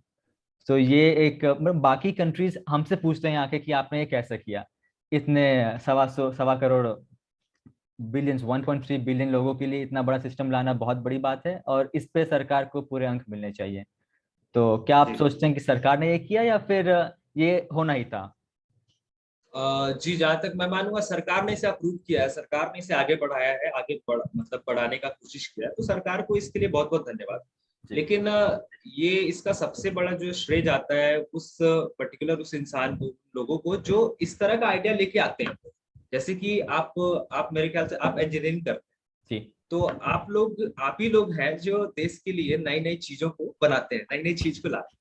तो जी। सबसे पहले आप लोग को शुक्रिया कि आप लोग इतना पढ़ते हैं, आप लोग इतना ध्यान लगाते हैं, आपको देश की समस्या दिखती है, इस देश की समस्या को हल करने की कोशिश करते हैं, आप लोग नई नई चीजें लाते हैं। तो इसी प्रकार कोई एक इंजीनियर है जिन्होंने, होंगे मुझे इतने आइडिया नहीं है, लेकिन जिन्होंने ये बनाया है, जी। यूपीआई सिस्टम को क्रिएट किया है, जिन्होंने इतना दिमाग लगाया कि इस तरह से पेमेंट भी जा सकता है। तो हमने तो देखिए हमने तो आज तक कभी सोचा नहीं था कि इस तरह से भी कभी पेमेंट जा सकता है। तो अगर उन्होंने ये दिमाग लगाया और वो उन्होंने ये किया है, तो सबसे ज्यादा सबसे बड़ा श्रेय जाता है उनको कि जी। उनका इस जरूर। तरह से उन्होंने ये किया, उन्होंने ये क्रिएट किया, इसके ऊपर बहुत सारी मेहनत की है। तो उन्होंने मेहनत किया, इस वजह से आज ये चीज की जो इस चीज को इस्तेमाल हम सब कर सकते हैं, हम घर बैठे पेमेंट कर पा रहे हैं। लेकिन बहुत लोग ये चीज नहीं सोचते कि उसने बनाया ये बनाया किसके द्वारा गया है। उनको तो श्रेय नहीं सबका कहना है मिलता। जी, लोग क्या करते हैं, घर बैठे पेमेंट कर ले रहे हैं, उसके बाद कहते हैं सरकार आपका बहुत बहुत शुक्रिया, आपने ये किया है। तो मैं ये बता दूं कि सरकार, देखिए हर चीज में सरकार नहीं है, सरकार ने उसे अप्रूव किया है, लेकिन जिसने बनाया, जिसकी मेहनत है, उसको श्रेय मिलनी चाहिए। जरूर। तो जो कि हाँ, तो मैं यही कहूंगा कि इंजीनियर्स को बहुत बहुत धन्यवाद कि भाई वो इतना मेहनत करते हैं, इतनी चीजें लाते हैं, नई नई चीजें लाते हैं, टेक्नोलॉजी को बढ़ाते हैं। तो ये बहुत ही अच्छा है हमारे इंडिया के लिए। और मैं इतना बता दूं कि इंडिया में पढ़े लिखे लोगों की कमी नहीं है, लेकिन क्या होता है ना, जो पिछले इंडिया के कुछ सिस्टम थे जिसकी वजह से हमारे हम्म। स्टूडेंट्स परेशान थे। स्टूडेंट को अगर जैसे आप बहुत ही ज्यादा योग्य हैं, आपको जॉब मिलती है, लेकिन जॉब में वो आपको सैलरी नहीं मिल पाती, तो आप एक पर्टिकुलर सैलरी मिलती है जिससे आप खुश नहीं है इस जॉब। तो आप क्या चाहते हैं, आप आपको इतना ये है कि आपको इतना एक पेमेंट मिलना चाहिए, आपको इतनी एक सैलरी मिलनी चाहिए, मतलब आप ये चाहेंगे कि आपकी सैलरी बढ़े। तो आप धीरे धीरे क्या करते हैं, कोशिश करते हैं, मेहनत करते हैं। लेकिन अगर बाहर की कोई कंपनी आपको ऑफर करती है, एक अच्छा एक अमाउंट ऑफर करती है, तो आप जी। क्या करेंगे? आप छोड़कर चले जाएंगे, ऑब्वियसली वहां पे जाएंगे, आप उनके लिए काम करेंगे, क्योंकि वहां पे आपकी जो बेसिक नीड है, आपकी जो बेसिक नीड क्या होती है, खाना रहना कपड़ा, यही सब बेसिक नीड है। ये बेसिक नीड आपकी पूरी होती है, इसके बावजूद आपके पास अच्छी सेविंग्स आती है, अच्छे पैसे आपको मिलते हैं। जी। तो अगर अच्छी चीज आपको मिलेंगी तो आप अच्छी चीज के लिए ही जाएंगे। और इसी प्रकार हमारे जो यहाँ पे इंडिया में एजुकेटेड स्टूडेंट है, कुछ लोग क्या करते हैं कि अच्छी चीजें देखकर देश को छोड़कर चले जाते हैं। तो मैं इंडियन गवर्नमेंट से, इंडिया में जो सिस्टम है, इनसे हम्म। बस ये रिक्वेस्ट करूंगा कि आप भी अच्छी चीजें दो ना। आप भी अब अच्छी सैलरी ऑफर कर सकते हैं, अच्छे मतलब एक अमाउंट दे सकते हो अपने अपने ही लोगों को। आप यहाँ पे प्रोवाइड करवाइए, उनको घर प्रोवाइड करवाइए, उनको अच्छी सैलरी प्रोवाइड कराइए। अगर उनकी बेसिक नीड यहाँ पे पूरी होगी, तो वो जी। आपको छोड़ के दूसरे देश को बढ़ाने क्यों जाएंगे? आप जैसे अमेरिका को ले लीजिए, अमेरिका अमेरिका बहुत आगे है, लेकिन उसमें जहां तक जो मैक्सिमम इंजीनियर्स जो है ना, जो कि जी। अच्छे अच्छे काम कर रहे हैं, बड़े बड़े काम कर रहे हैं, जो कि अमेरिका को बढ़ाने के पीछे जिनका हाथ है, जी। खासकर मैंने देखा है कि उसमें इंडियन काफी सारे। जी। तो ये इंडिया से निकल के वहां जा क्यों रहे हैं? मेरा कहने का मतलब ये है। और इंडिया से निकल के वहां जा रहे हैं और वो देश आगे बढ़ रहा है, प्रॉब्लम ये है। मैं यही चाहूंगा कि वो लोग यहाँ रहे, यहाँ रह के अपने देश को बढ़ाएं। तो मैं ये समझता हूँ कि वो इंडिया को छोड़ के बाहर क्यों जाए, क्योंकि भाई उनकी अपनी पर्सनल समस्या, उनको जिंदगी में आगे बढ़ने का है। इंडिया वाले उतना मौका दे नहीं पाते हैं, इसलिए वो फॉरेन कंट्री जाते हैं और दूसरे देश को बढ़ाने के काम कर रहे हैं। मैं बस ये चाहता हूँ कि हमारे देश को भी ये सिस्टम करना चाहिए कि आप उनको मौका दें, आगे बढ़ने का मौका दें हमेशा। तो वो आपके लिए काम करेंगे, क्यों जाएंगे बाहर? तो बस यही चाहूंगा कि हमारे यहाँ का सिस्टम थोड़ा बदलना चाहिए। जी। इसके लिए इस विषय में आपके लिए खुशखबरी है कि जी मैं मानता हूँ कि ऐसा होता था, होता है भी, लेकिन अब ये चीज़ बहुत कम हो गई है। जो ब्रेन ड्रेन होता था इंडियन माइंड्स का, इंडियंस को एक जीनियस माना जाता है बाकी के देशों में, कि हम सबसे ज्यादा अक्लमंद देश के आते हैं। हमारे जो कर्मचारी हैं, जो वर्कर्स हैं, जो एम्प्लॉयज हैं, जो बाहर काम करते हैं, वो बहुत ज्यादा स्किल्ड हैं। तो अब ये हो रहा है कि वो वापस आ रहे हैं, जो बाहर गए भी थे, अब उनमें से 100 में से कम 50 वापस आ रहे हैं। ये मैंने खुद देखा है, मैंने उनसे बात भी की है कि आप वापस क्यों आए। क्योंकि उनको अमेरिका में अब भेदभाव होना स्टार्ट हो गया है। वहां पे अब लोग देख रहे हैं कि ये हमारी ही आके नौकरियां खा रहे हैं। फिर कुछ पॉलिसीज आई यूएस की कि वो बंद कर दे रहे हैं वीजा भारतीयों के लिए। बहुत लंबी लंबी लाइनें लगी हुई हैं, 10 लाख 15 लाख की वेटिंग लिस्ट है यूएस में वीजा के लिए। तो अब कम लोग भारत छोड़ के जा रहे हैं जी, ये तो है, बाहर जा रहे हैं लोग, लेकिन अब बहुत कम हो चुका है। तो इस दिशा में सरकार ने ये किया, या फिर हमारे देश के युवा जाग जाग गए हैं, या फिर यहाँ पे बहुत सारा इन्वेस्टमेंट अब आ रहा है, फॉरेन कंपनीज इन्वेस्ट कर रही हैं, स्टार्टअप्स बहुत ज्यादा बढ़ रहे हैं इंडिया में। तो उस वजह से अब उतने ज्यादा हमारे देश के युवा जो बहुत स्मार्ट है अब बाहर नहीं जा रहे हैं। तो ये एक अच्छी खबर है हमारे देश के लिए। और हाँ, एक सवाल मेरा आपसे था कि इस देश में पता नहीं क्यों उद्योगपतियों को बहुत ज्यादा टारगेट किया जाता है, कि कुछ हो गया तो अदानी को बोल दो, कुछ हो गया तो रिलायंस पर बोल दो, अंबानी पर बोल दो। तो इस पर आपके क्या विचार है? ये सही है, या फिर ये एक प्रोपागेंडा कोई चला के रखा है कि कुछ भी हुआ सरकार सही करिए या गलत करिए, या देश की समस्याओं के लिए सीधा कोई जिम्मेदार है तो ये उद्योगपति ही है? अ, इस बात पे मैं यही कहूंगा कि अगर देखिए, देश अगर चलता है तो वो हमारे टैक्स सिस्टम से चलता है। जी। तो ये जो बड़े बड़े उद्योगपति हैं, इनके वजह से ही देश चलता है, अगर मैं मानूं। क्योंकि ये क्या करते हैं, ये जो टैक्स देते हैं, गवर्नमेंट को जो टैक्स देते हैं, वो हम सब के मुकाबले बहुत ही ज्यादा रकम। और लाखों तो लोगों को जॉब भी देते हैं। जी, तो ये एक देश चलाने में बहुत ही ज्यादा मदद करते हैं, बहुत ही ज्यादा हेल्प करते हैं, ये जो हमारे इंडस्ट्रियलिस्ट जो है, और काफी सारे जो बड़े बड़े बिजनेसमैन हैं, जैसे कि आपने जो नाम लिया, अदानी अंबानी वगैरह।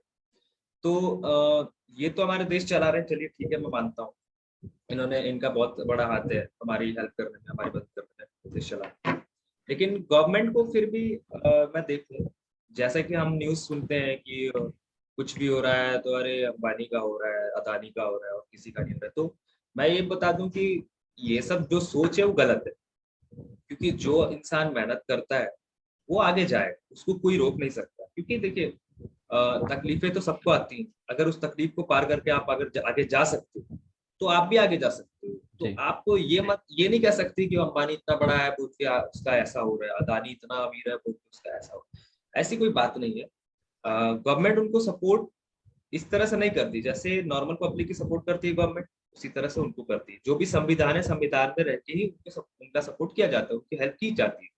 जी। तो जैसे कि अंबानी है, अंबानी आज बहुत ही अमीर है, मतलब जैसे कि आप हम सब जानते हैं, उनके पास बहुत सारा पैसा है। तो हम ये नहीं कह सकते वो पैसा दे के सरकार को खरीद ले रहा है, या फिर जो भी सरकार को पैसा दे के वो अपना ये काम कर रहा है, इलीगल काम कर रहा है। और लेकिन मैं ये सारी बातों में तो मैं वैसे भी नहीं मानता, क्योंकि मैं नहीं मानता कि कोई भी इंसान हम्म। सरकार खरीद सकता है।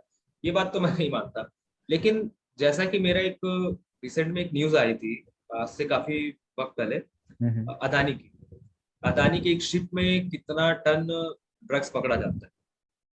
और उस मामले को आज तक ना कोर्ट में लाया गया, ना कोई उस मामले की, मतलब वो मामला आज तक आगे बढ़ा ही नहीं गया। तो मैं बस ये चाहूंगा कि क्या इनके लिए सिस्टम अलग है और हमारे लिए सिस्टम अलग ही है। तो मैंने जो देखा है, हम्म। उस केस को आज तक आगे बढ़ाया नहीं गया। वो अदानी की शिप थी, ये भी बात सभी को पता है, और उनकी शिप में ड्रग्स भी पकड़ा जाता है, ये भी सबके पास प्रूफ था। लेकिन उस केस को आगे क्यों नहीं बढ़ाया गया आज तक? तो इसका रीजन क्या हो सकता है? क्या उनके पास बहुत सारा पैसा था इसलिए केस आगे नहीं बढ़ा? क्या उनको सेंट्रल गवर्नमेंट ने सपोर्ट किया इसलिए वो केस नहीं बढ़ाया? वजह क्या है ये पता नहीं। तो जी। ऐसी चीजें जो ये इनके वजह से क्या होता है कि लोगों का जो मोरल है वो डाउन हो जाता है, कि भाई वो तो सपोर्टिव है, उधर सपोर्ट करते हैं, हमें सपोर्ट नहीं कर रहे, अलग ही है, पार्शलिटी करते हैं। तो ये नहीं होना चाहिए। जी, आपने जैसे बताया कि उनके शिप में ड्रग्स पकड़ा गया। अब इस बात की जानकारी मुझे तो नहीं मिली थी वैसे, और ये सच है कि नहीं, कहाँ तक सच है ये भी वेरीफाई हम नहीं कर सकते इस टाइम पे। लेकिन मुझे भरोसा है कि इंडियन जुडिशियल सिस्टम, भारत का जो संवैधानिक सिस्टम है, जो जिस प्रकार से कोर्ट्स काम करती है, अगर ऐसा कुछ होता है तो वो चुप नहीं बैठेंगे। अगर उन तक बात पहुंचती तो जरूर अगर इस बात में कुछ तथ्य है, कुछ सच्चाई है, तो इस पर एक्शन जरूर लिया जाता, भले वो कोई भी हो, उद्योगपति हो। जैसे कि बहुत उद्योगपतियों को भारत से बाहर गए, उनको वापस लाया गया, कुछ को वापस नहीं लाया गया। तो मुझे विश्वास है कि अगर ऐसा कुछ हुआ होता या हुआ है, तो इस पर जानकारी हमें जरूर मिलेगी और इस पर एक्शन लिया जाएगा। तो इसी के साथ हम थोड़ा आगे बढ़ते हैं इस सेगमेंट में, और आपसे एक आखिरी सवाल पूछते हैं, उसके बाद हम आगे बढ़ेंगे। अगर आपको एक दिन के लिए भारत का राष्ट्रपति या प्रधानमंत्री बना दिया जाए, आप चूज कर सकते हैं आपको क्या बनना है, तो आप क्या क्या समस्या जो अर्जेंट है, जो बहुत ज्यादा, जिस पर काम करने की जरूरत है, वैसी क्या क्या समस्या है जिनको आप ज्यादा गौर देंगे अगर आपके पास वो पावर होगी एक दिन के लिए? प्रधानमंत्री तो आपने एक बहुत बड़ी बात कह दी मेरे लिए, कि अभी मैं तो समझता हूँ कि मुझे इतनी ज्यादा एक्सपीरियंस नहीं है, मैं क्योंकि एक नवयुवक हूँ, मतलब जी। अभी हाल ही में मेरा मतलब मैं अभी 20 से 25 साल के बीच का नागरिक, तो जितनी एक्सपीरियंस मुझे है मुझसे कहीं ज्यादा कई सारे लोगों को है। तो प्रधानमंत्री तो एक बहुत बड़ी बात होगी, लेकिन फिर भी अगर हम्म। मुझे मौका मिलता है, तो मैं देश का जो फिलहाल की कंडीशन को मैं देख के चलूं, तो देश का जो आर्थिक स्थिति बहुत ज्यादा खराब हो रखा है। जो पेट्रोल के प्राइसेस बहुत बढ़ गए हैं। पेट्रोल डीजल वगैरह वगैरह सारी चीजें की प्राइसेस जो बढ़े हुए हैं, जो रेट जी। बढ़े हुए हैं, जिससे काफी सारे मिडिल क्लास लोग हैं, या लोअर क्लास लोग हैं और हायर क्लास लोगों को भी इस बात से तकलीफ होती है। तो इस तरह की जो तकलीफें चल रही है, इसका मैं सही से एक रीजन ढूंढूंगा पहले तो, कि भाई इसका रीजन क्या है। क्योंकि हम अगर पेट्रोल डीजल की बात कहा जाए, तो हम किसी एक इंसान या किसी एक देश पे डिपेंडेंट तो नहीं रह सकते मेरे ख्याल जी। से। अगर उनका एक पर्सनल मुद्दा चल रहा है यूक्रेन और रसिया का, जहां तक मैं जहाँ समझता हूँ, हम्म। उनका एक पर्सनल मामला चल रहा है, उनके उनके बीच में तकलीफें हैं, उनकी लड़ाइयाँ हो रही है। तो उस वजह से अगर मेरा देश चलना रुक जाए, तो मुझे देश का प्रधानमंत्री कहलाने का कोई, जी। तो मैं बस यही कहूंगा कि मैं एक एक किसी देश पर डिपेंडेंट तो नहीं रहूंगा। मेरे पास और ऑप्शंस होने चाहिए, कि अगर मेरी मुझे जैसे कि अब मैं आपको एक छोटा सा एग्जांपल दे देता हूँ। मेरे घर के पास एक राशन दुकान है, और बस स्टैंड के पास एक राशन दुकान है, ऐसे करके कई सारे राशन दुकान। मेरे घर में अगर राशन की कमी होती है, तो मैं सबसे पहले कहाँ जाऊंगा? मेरे घर के पास जो राशन पास की वाले। दुकान है। जी। तो इनसे मेरी बातचीत है, अच्छी बातचीत है, मैं रेगुलर इनसे राशन लेता हूँ, सामान लेता हूँ, तो मैं इनके पास जाऊँ। लेकिन इनके घर के किसी पर्सनल वजह से इनका दुकान बंद रहता है, तो मैं घर में क्या खाना खाना छोड़ दूंगा, या चावल को मैं थोड़ा थोड़ा करके खाना चालू कर दूंगा कि भाई खत्म ना हो जब तक उसका दुकान ना खुले। तो मैं क्या करूंगा इसमें? मुझे क्या करना चाहिए कि मैं दूसरे राशन दुकान जाऊंगा, वहां से सामान लेके आऊँ, और वो मैं अपना घर तो चलाऊं। जी। तो इसी तरह से गवर्नमेंट को भी करना चाहिए, उनके पास दो तीन चार ऑप्शन, अलग अलग ऑप्शन तो होने चाहिए, कि अगर आगे चलकर किसी भी तरह की समस्या कुछ होती है, और तो आप दूसरा ऑप्शन की हेल्प ले सकते हैं। तो जैसे कि हमारे जो करंट प्रधानमंत्री जी हैं, हम्म। वो मैंने देखा है जब से वो पोस्ट पे आए हैं, वो काफी सारे दौरे पे गए।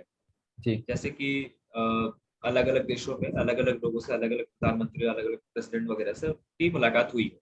सभी से मुलाकात करके वो अपने देश की समस्या और सभी चीज को डिस्कस करते हैं, और उनसे हाथ मिलाते हैं। मतलब प्रधानमंत्री जी की अच्छी अच्छी दोस्ती यारी है सबसे, ये जी। बात तो मैं मानूंगा। उनका रिलेशनशिप काफी सारे देशों से अच्छा है। तो अगर इतना होने के बावजूद अगर हमारे देश में पेट्रोल डीजल के दाम अगर बढ़ रहे हैं, हम्म। और इतना ज्यादा टैक्स लिया जाता है, लिया जा रहा है, जिससे हमारा नॉर्मल पब्लिक परेशान हो रहा है। हमारे इंडिया में क्या है कि सबसे ज्यादा लोग हैं मिडिल क्लास वाले और लोअर क्लास वाले। जी। हायर क्लास वाले का परसेंटेज अभी भी कम है। तो मैं ये बात मान लूं कि अगर आप मिडिल क्लास और लोअर क्लास में ध्यान नहीं दे पाते हैं, तो आप उस पोस्ट को सही से निभा नहीं पा रहे। क्योंकि मिडिल क्लास और लोअर क्लास को क्या चाहिए? आपको एक सही रेट में, सही दाम में आपको चीजें मिल जाए, आपका घर अच्छे से चल जाए, आपकी इनकम अच्छी हो, और खर्च इनकम से कम हो। तो इस तरह से उनका घर चलता है। लेकिन अभी के हाल का पोजीशन ये है कि जैसे कि अ, मेरा इनकम 10,000 है, तो मेरा महीने का खर्चा 12,000 हो जाता है, 2,000 मैं कर्ज लेके अपना घर चलाता हूँ। तो इस तरह से मेरा घर नहीं चल सकता। तो मैं जी। बस यही चाहूंगा कि देश का प्रधानमंत्री अगर बनने का मौका मिले, तो ये सारे जो समस्या है ना, इसको बहुत जल्दी दूर करने की कोशिश करूंगा। मैं ऑप्शन ढूंढूंगा कि मेरे पास दूसरा ऑप्शन क्या होता है, कि मुझे सस्ते में अच्छे तेल मिल जाए, और उस चीज को मैं लाऊंगा देश में, और अपने देश के जितने भी मतलब समस्या है रेट को लेकर, उस चीज को मैं कम करने की पूरी तरह से कोशिश करूंगा, हाल की जो समस्या है। जी जी। और दूसरी समस्या चल रही है हमारे बेरोजगारी के लेके। तो बेरोजगारी ऐसी है कि अ, रोजगार तो हम देना चाहते हैं, हम तो ये करना चाहेंगे कि देश में जो जितनी भी चीजें हमको बाहर से आती, हम्म। खासकर जैसे बहुत सारी चीजें हैं आज भी जो हमको बाहर से आती, लेकिन उस चीज को हम अपने ही देश में बना सकते हैं। बिल्कुल। अगर हम उस चीज की इंडस्ट्री, फैक्ट्री, कंपनियां बनाते हैं अपने देश में, उस कंपनी की वजह से हमारे ही देश के लोगों को वहां पे नौकरियां मिलेंगी, हम्म। हमारे देश के लाखों लाखों युवक वहां पे काम करेंगे, उनको नौकरियां मिलेंगी, वो पैसे भी कमाएंगे, हमारे देश के लिए पैसे कमाएंगे, वो अपने लिए पैसे तो कमाएंगे प्लस हमारे देश के लिए भी पैसे कमाएंगे। जी। इससे हमारा जो इकोनॉमिक जो स्टेट है हमारा देश का, वो हम फाइनेंशियली मतलब बढ़ेंगे आगे। तो हम चाहते यही है कि हमारा अपना जो देश में काम हो, जो बाहर से काम हो रहा है अपने देश में हो खासकर, और लोग अपना घर चलाएं, अच्छे से चलाएं, उनके पास रोजगार हो, उनके पास खर्च कम हो और उनकी इनकम ज्यादा हो, कोशिश यही रहे। जी सूरज और देश जैसे। की जो गरीबी है वो, जी जी। गरीबी है जो वो खत्म हो जाए, मतलब कम तो सब करना चाहते हैं, कम कर भी रहे हैं शायद, तो हो सकता है क्या पता कम हो रहा है कि नहीं हो रहा है, वो तो पता नहीं चलता जी ठीक से। मैंने जो कोविड के बाद देखा है, मैंने तो कोविड के बाद गरीबों को बढ़ते हुए देखा है, कम होते हुए नहीं देखा है। तो मैं बस ये चाहूँ कि गरीबी खत्म करो, गरीबों को खत्म मत करो, गरीबी खत्म करो, जी। मेरा मानना है। और कुछ चीज़ें मैं बताना चाहता हूँ कि हम इस अभी के सिचुएशन में, अभी के टाइम में 200% टैक्स देते हैं पेट्रोल के ऊपर, उस शायद उससे भी ज़्यादा है। सो अगर आप जानना चाहते हैं कि असली में रेट क्यों बढ़ रहा है तो आप उस पर थोड़ा रिसर्च कीजिए। मैं आपको ये बता नहीं सकता क्योंकि मैं आधी जानकारी किसी को नहीं देना चाहता, कि किसी को भ्रमित नहीं करना चाहता। पेट्रोल का रेट बढ़ना पूरा गवर्नमेंट के कंट्रोल पे नहीं होता, ये बाहर दुनिया में क्या चल रहा है उसके वजह से भी बहुत अफेक्ट पड़ता है। दूसरी चीज, जी अभी तक कोविड खत्म नहीं हुआ है तो कृपया सोशल डिस्टेंसिंग बनाएं और आप मास्क पहने अपने घर में। और एक चीज, भारत में और इंडिया में, ये कुछ लोग मानेंगे नहीं कि भारत अलग है इंडिया अलग है, मैं मानता हूँ कि इंडिया और भारत दो अलग अलग चीजें अब हो चुकी है।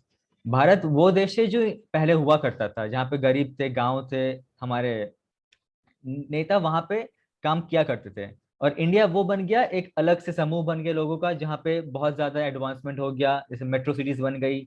और एक एरिया में कुछ नहीं है, वहां तक पानी तक नहीं पहुंचा। तो ये गैप जो है वो बढ़ता जा रहा है गरीब और अमीरों के बीच में, वो कहीं थोड़ा हद तक कम होना चाहिए।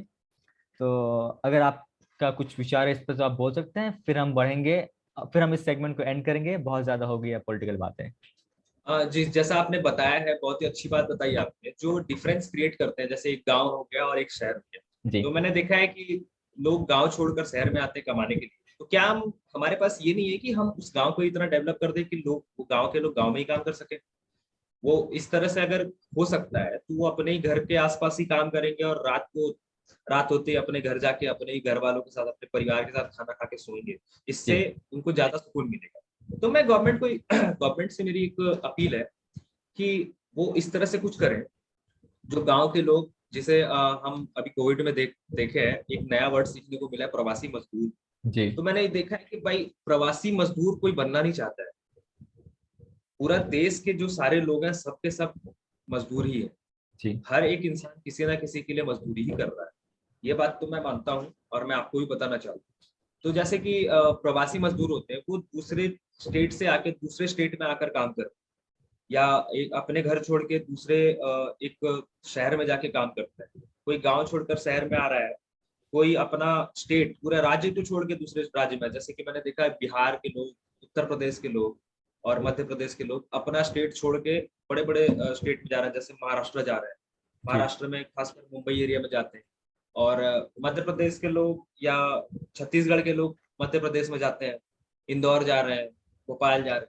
तो इस तरह से मैंने देखा है कि सब अपना अपना घर छोड़कर दूसरे एक शहर में जाते हैं, अपने घर की रोजी रोटी चलाने।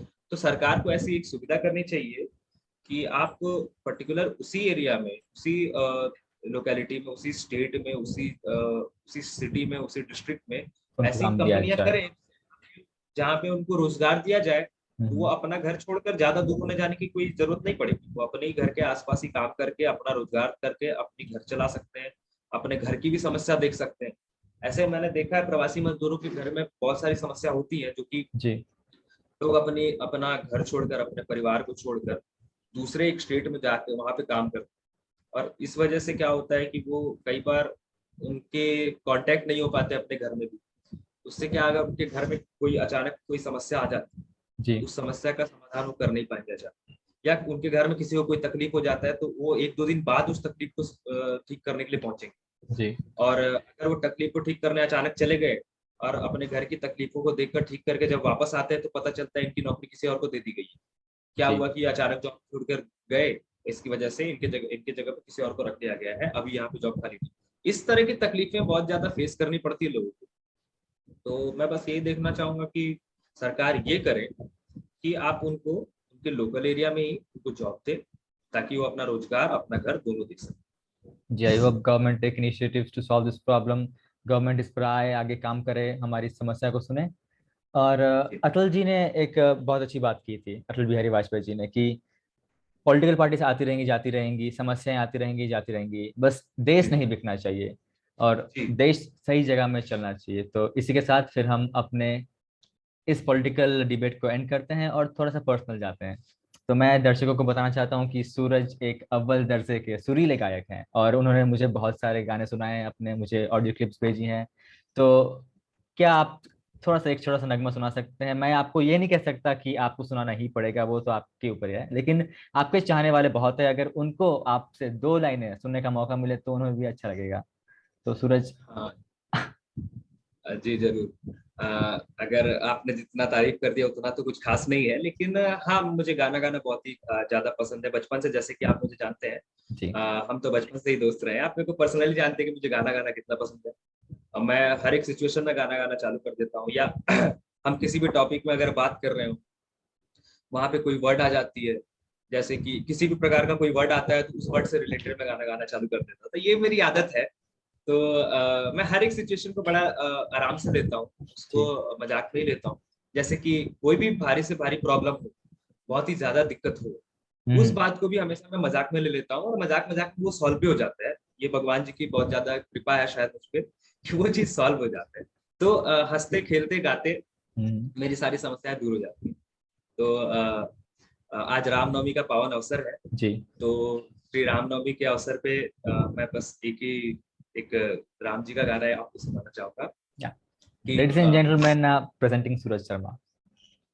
हाँ, अ, सजा दो घर को गुलशन सा, अवध में राम आए, लगे कुटिया भी दुल्हन सी, अवध में राम आए। तो इसी के साथ जी, बहुत मैं बहुत अपना गीता, धन्यवाद कि और आपने आप गाया। सभी को श्री राम नवमी की बहुत बहुत बहुत हार्दिक शुभकामनाएं। इस रामनवमी के अवसर पे आप लोग सभी बहुत ज्यादा खुश रहें और बहुत ही खुशियां से रामनवमी का त्योहार मनाएं। श्री राम जी आपके घर आ जाए हैं, तो इसी पावन अवसर पर इस पावन गाने को सुनकर अपना दिन और अपना शाम, अपना रात और अपनी सारी जिंदगी को मंगल करें। जय श्री राम। जी, वैसे आपने सूरज का गाना सुना, वो गाना बहुत अच्छा गाते हैं, लेकिन कनेक्टिविटी की इश्यू से और ये जूम कॉल है तो शायद आपको उनकी आवाज़ उतनी अच्छी सुनाई ना दी होगी। मैं कुछ डालूंगा क्लिप्स, हो सके तो, कि आप उनकी असली आवाज़ सुन सके। बहुत बहुत धन्यवाद, आपने गाना गाया, आपने अपना समय दिया, समय निकाल के आपके काम से, और हमारे जी, साथ यहाँ डिस्कस किया भारत की समस्याएं, यूथ की समस्याएं। बहुत बहुत धन्यवाद सूरज जी। Thank you.